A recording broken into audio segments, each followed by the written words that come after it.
Nirbhaya case બાદ સુધારો થયો, પરંતુ માત્ર કાયદો બનાવવાથી બદલાવ નહીં આવે. પુણે રેપ કેસ પર બોલ્યા પૂર્વ સીજેઆઈ ચંદ્રચૂડ.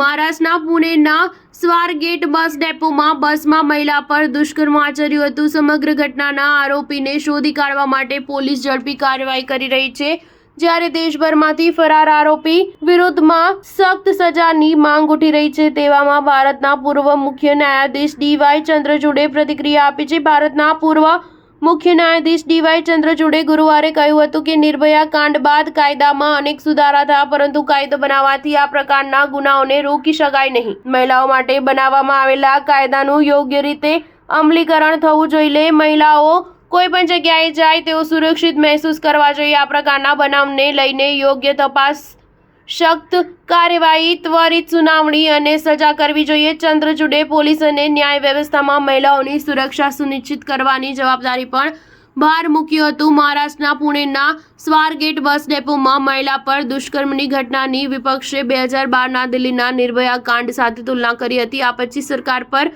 દબાણ વધ્યું હતું. સમગ્ર મામલે પોલીસ દ્વારા હિસ્ટ્રી શીટર દત્તાત્રેય રામદાસ ગાડેને ઝડપી પાડવા માટે વિશેષ ટીમ તૈયાર કરવામાં આવી. પુણે પોલીસે જણાવ્યું હતું કે આરોપીના ઠેકાણાની જાણકારી આપનારા લોકોને 1 લાખનું ઇનામ આપવામાં આવશે.